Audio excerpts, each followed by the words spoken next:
What's up, guys? Welcome back to Newswave. We have some big stuff to get into today. We have an interesting idea from Nintendo to make the Nintendo Switch cheaper, at least just in Japan now, but I could see this pretty much going other places as well, especially out west to the US. Then we also have the Battlefield 5. It was Battlefield V or whatever it was before. It is Battlefield 5. We did get the full reveal, and it looks pretty good. I think it's looking better so far than Call of Duty. At least it has, well, a single player, even co-op. So we're going to go through all of those details. First, we're going to start with some smaller news. We did have the Microsoft E3 event get a little more, a little more detail to it. Apparently, it's going to be 2 hours long. Now, last year, it was roughly that. I think they even went over, but they were announcing a lot of games, whether it was smaller indie ones or some larger ones. They even, rolled the car out onto the stage. They did a lot of stuff last year, and it seems like they're going to be pretty much the last live presentation left, as Sony is going to go to more of a Nintendo Direct style, where it's going to be mostly trailer and gameplay being shown rather than have to, have a nice presentation going on. Those can be iffy at times, so they can go wrong. Microsoft seems to prove that all the time, but this year it looks like it's up to Microsoft to kind of hold down the more traditional E3 event with a live presentation. They're going to do 2 hours, so now we all get to speculate. What are they going to do to fill 2 hours? Is it going to be, TV over and over again? Or is it going to be games? I honestly think Microsoft is under the most pressure this year because they don't really have a lot going on right now in their first-party studios outside of Crackdown. So I think they're gonna bring the games. At least I hope they do. I really want Microsoft to show up with some big stuff like, Horizon. Obviously, Forza Horizon showing up. But I want to see things like a Perfect Dark, like a Halo, like a new Banjo-Kazooie or something. I know, there's a lot of stuff I'd like to see him do, and I just hope they don't let me down. We also found out that 20XX is indeed coming. Remember I told you about 20XX? We talked about it a little while ago where it got rated for the Switch, and it looked like it was making its way over to consoles at the same time with the PS4, Xbox One, and the Switch. It's coming to all of them in July. For the PS4 and the Switch, July 10th. The Xbox One strangely needs to wait an extra day. You'll be able to pick that up July 11th. It started in early access on the PC, and it did really well there. It kind of mixes in, like I said, the Mega Man X formula, obviously 20XX, kind of the Mega Man X formula. I liked it a lot, and I think it'll do well on consoles. It does seem to kind of work well with a portable aspect with the Switch also, as you can kind of pick up and play a lot. So I think it's going to do really well on the Switch, but I do hope people on the PS4, Xbox One, and pretty much everywhere gives it a chance, as I really like those 2D style Mega Man games. That one was actually really fun. And if you're looking forward to the Zone of the Enders game that was coming out, the Zone of the Enders 2-second rudder, Mars, where it's like the A is flipped upside down and everything, it's going to be 4K and it's going to be in VR. There's an actual demo you can try out now on the PS4. It is a 4K demo and it's a VR demo. So if you have a PlayStation VR and you wanted to try it out to see how it works, or you have a nice 4K set and you wanted to see what it would look like with the, upgraded visuals and everything, you can try it out now for free. You can just go download the demo. That game, of course, is due out. It's going to be out on Steam and the PS4, and that's coming September 6th. So if you're a fan of the Zone of the Ender series, go check out the demo and see how it looks on your TV, or, like I'm going to, try it out with virtual reality and the PlayStation VR. I think it's going to be really cool to see kind of a different aspect, different viewpoint of that game. So guys, with all that out of the way, let's get started. So we know Nintendo has been kind of aiming the Nintendo Switch to be maybe a one per person type system rather than a one per household. Maybe you only need one dock, but they definitely want to get more than one Switch system into every house. It's going to be kind of like a handheld, right? That's really how they're positioning it to kind of be along the 3DS. The 3DS was definitely a one per person system, and that's kind of what they're looking for the Switch. That'll obviously allow them to sell tons of Switch units with things like Pokemon and stuff, which we assume is coming out this year. Well, it looks like they're going to take a shot at that because they are introducing a cheaper Switch bundle that's going to not have any dock or a C adapter, and that might be kind of weird to some people, although it does use USB-C. You can technically charge with battery banks or a wall wart or something. The thing about that is it appears that it is third-party docks that pull video and audio along with power that have been really bricking the Switch. Doesn't seem like anything with like power cables or stuff to charge the Switch is doing that. At least there hasn't really been any reported case of that. It just seems to be third-party docks that's doing it. It's not even all third-party docks. We're just to the point where we're like, we're just not gonna, play around with our Switch right now before cloud saves are even here. So if you buy this, I guess you can just get, the Switch, the Joy-Con controllers, the wrist straps, and then you just charge it yourself. Or maybe it's a second Switch, so you're buying it for someone else in the house. You have AC adapters already, you have a power bank, you already have a dock set up in the living room, maybe you have one set up in the bedroom. You get this, it's going to be just under 25,000 yen. When converted, it looks like it's about $227 dollars. So that's pretty good, actually. Now, my big question is, can they get this system under $200? That, I think, is the magical price point. That's where the new 3DS still kind of sits, by the way. It's right around there. That also does not come with an AC adapter, so some people were kind of surprised. Oh, no AC adapter with the Switch? It's not the first time they've done it. I think it's the weirdest thing ever, by the way, to sell a system that needs to be charged and not give them an AC adapter, because I can tell you now, the 3DS power cable is not expensive for them to make. And the new 3DS XL clearly is not worth $190 to $200 to them anymore. So I don't know why they don't just slip an AC adapter in there. I get with the Switch, they're trying to cut off any cost they can to get this thing there. And I was wondering if Nintendo would ever get to a point where they would sell just the Switch system, just the tablet system, as just like that. There are some people who probably have multiple Joy-Con controllers. I'm sure maybe you have a Switch and you have 4 Joy-Con controllers. Well, guess what? Maybe you want to get another Switch for a significant other, or maybe you have like kids and you're like, oh, I'll just get the Switch unit for like $190 and I'll slap some Joy-Con controllers on there and boom, we have another Switch in the house. Just like that, right? I think that's a good idea, and honestly, just giving customers options is a great way to go about it, because all they would do is then just ship the Switch unit without the Joy-Con controllers, and if you want Joy-Con controllers, you just get that bundle. It could get a little dicey, a little complicated maybe, but if you're on the website and you're already customizing and adding things like Joy-Con colors, you're changing all stuff up, they're already changing things out in the bundles, so why not? Why not go with like a bare bones Switch unit where you just get that tablet part? They're just trying to get them cheap. And I get it, because the cheaper they can get that Switch, the easier it is to sell. It's always been that way. The cheaper you can make something, you're going to have an easier time selling it, and that's just kind of how it's always been. I guess the question now is, does this leave Japan? Because as of now, it's only in Japan. I do think so. I don't even think really that being, I guess the charge cable being absent is that big of a deal to bring it west. Like I said, the new 3DS XL doesn't have a charge cable in it, which is still super weird. It doesn't have one, so why not? And if you just sell it out of the website, there's only going to be so many people that even go there. Most people go to the store to get it. But the cheaper they can get that Switch, the easier it's going to be to sell, especially when Pokemon does come out, does make that jump, because then people are going to be scrambling for any Switch system they can get, especially if they're making the jump from the 3DS. And that's what's going to happen.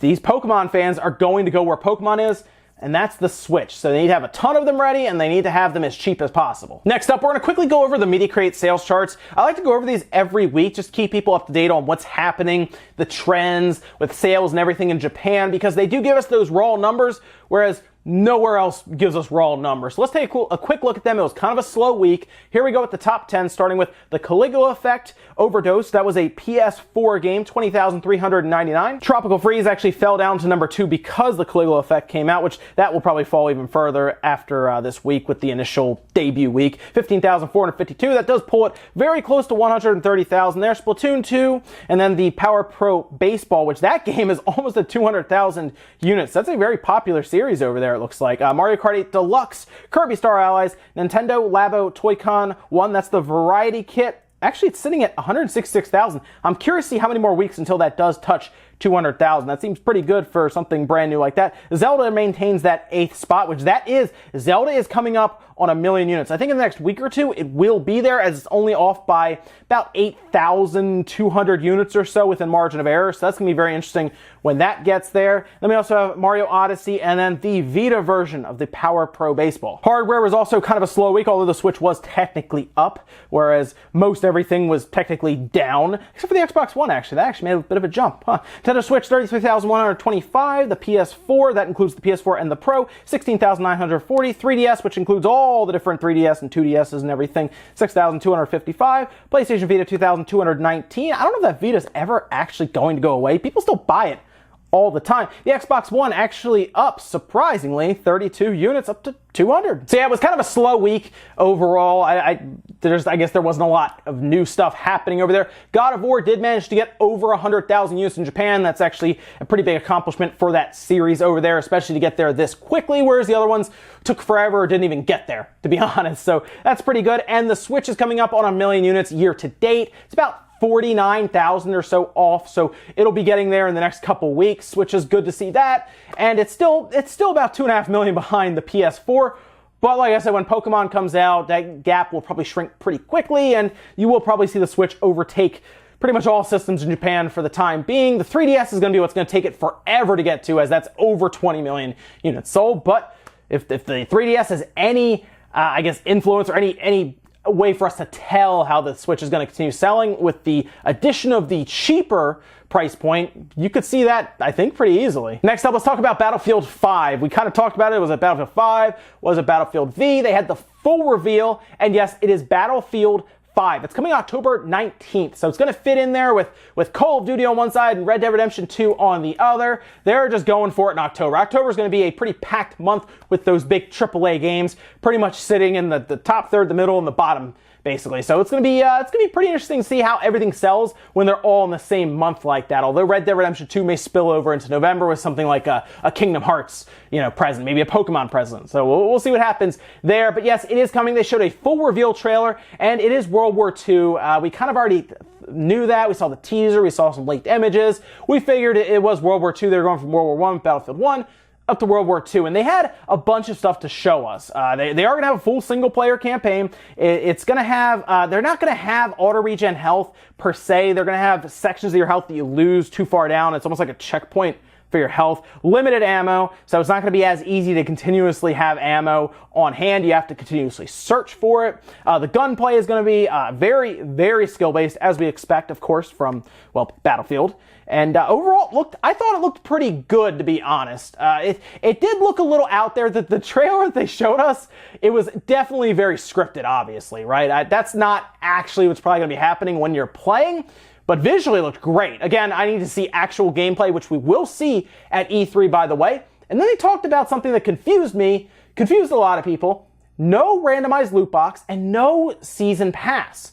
So all DLC that they're going to introduce, it's going to be free. It's just going to be something you get, which is great because that does not fragment your user base, by the way, because that means that some people will play over here with this DLC and people who didn't buy it will play over here.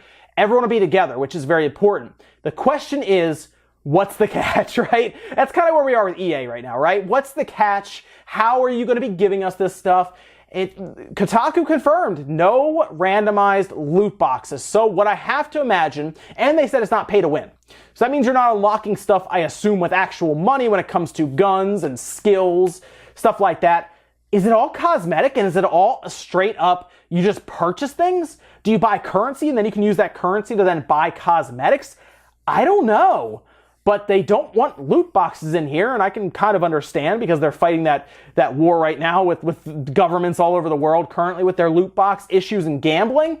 But I don't know. I'm honestly confused, and I know, guys, we're all suspicious of EA. What are you guys pulling here? How are you going to do this? We're going to find out because Battlefront 2 sounded great when we first heard about it, and we saw how that turned out. So I'm going to be tentative with this, but right now it at least sounds good. Also, if you didn't see this, everybody freaked out about the cover having, I guess, a woman on there because now Battlefield's not historically accurate or something. Although, one, it's a video game, and two, has Battlefield really ever been historically accurate? I mean, I guess I remember reading about megalodons jumping out of puddles in textbooks, or that time that, I guess, a house, they tried to make their escape in a big floating house.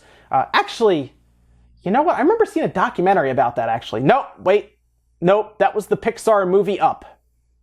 In our last bit of news, let's talk about the Mega Man X Legacy Collection. Very excited about this. You guys know I'm a big Mega Man fan. I'm very hard on Capcom, but that's because they have Mega Man, and I want them to make more Mega Man stuff, so I'm always hard on them to do better with their games, and I really want them to do more stuff with Mega Man. That's why I was so excited for the X Legacy Collection. I went out and bought the Mega Man Legacy Collection again. I've bought that game like 3 times now, but you know, I want it to do well, so I want to continue supporting it.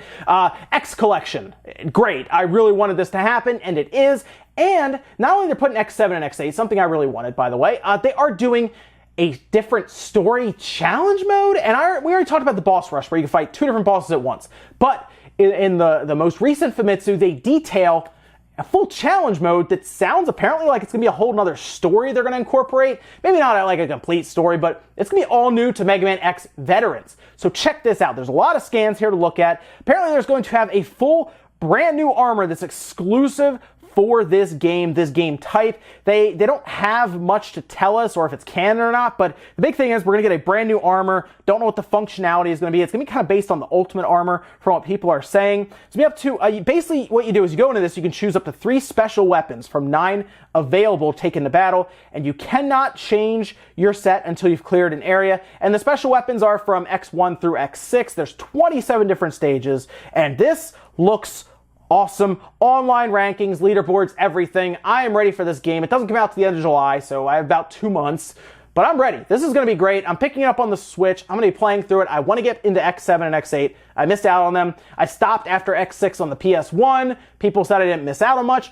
I want to try it, though. But yeah, I'm so happy because it looks like there's actual, like, extra content to this. And I'm ready for it. So, hey, bring on the end of July. We got that, and I got Octopath Traveler. This is going to be some good stuff. Ladies and gentlemen, that's going to do it for Newswave today. If you enjoyed this video, make sure you guys hit that like button. If not, hit the dislike. Leave a bunch of comments about everything we talked about down below. Let me know about Battlefield 5. Are you excited about it? Are you more sold on this than you were on something like Call of Duty? Sure, Battlefield doesn't have any type of battle royale mode, at least announced to this point, whereas Call of Duty does.